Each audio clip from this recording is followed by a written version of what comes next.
নমস্কার বন্ধুরা, medicine in চ্যানেলে জানাই আপনাদেরকে স্বাগতম। বন্ধুরা, আজ বেটনিসল এন আই এবং ইয়ারড্রপের কাজ এবং পার্শ্ব প্রতিক্রিয়া নিয়ে বিস্তারিত আলোচনা করব। তাই ভিডিওটি শেষ অবধি অবশ্যই দেখবেন এবং চ্যানেলে নতুন হয়ে থাকলে চ্যানেলটিকে সাবস্ক্রাইব করে নেবেন, যাতে ওষুধ সম্পর্কে সঠিক তথ্য সবার আগে আপনারা পেয়ে যান। বেটনিসল এন আই এবং ইয়ারড্রপ এটি তৈরি করেছে Glaxo Smith clean pharmaceuticals limited. এটি যে উপাদান দিয়ে তৈরি করা হয়েছে তা হলো বেটামেথাসন এবং নিওমাইসিন। এটি 5 ml বোতলে আসে।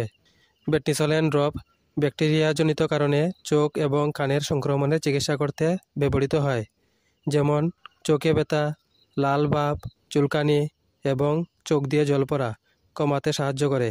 এছাড়া কানে ব্যথা, ফুলা ভাব এবং কানের পর্দার পিছনে তরল জমা হওয়া ইত্যাদি সংক্রমণে এই ওষুধ ব্যবহার করার পরামর্শ দিয়ে থাকেন চিকিৎসক। এই ওষুধ ব্যবহার করার নিয়ম হচ্ছে, প্রাপ্তবয়স্করা চোখের মধ্যে দিতে হবে 1 ফুটা করে দিনে 3 থেকে 4 বার দিতে হবে এবং কানের মধ্যে দিতে হবে 2 থেকে 3 ফুটা করে প্রতিদিন 3 বার। এই ওষুধ ব্যবহারে সাধারণ কিছু পার্শ্ব প্রতিক্রিয়া দেখা দিতে পারে, তা হলো চুলকানি, জ্বলা অনুভব করা এবং ঝাপসা দৃষ্টি। যদি এরকম সমস্যা দেখা দেয় তাহলে ওষুধ ব্যবহার বন্ধ করে অবশ্যই চিকিৎসকের পরামর্শ নেবেন। বন্ধুরা, ভিডিও ভালো লেগে থাকলে লাইক, কমেন্ট, শেয়ার অবশ্যই করবেন। ধন্যবাদ।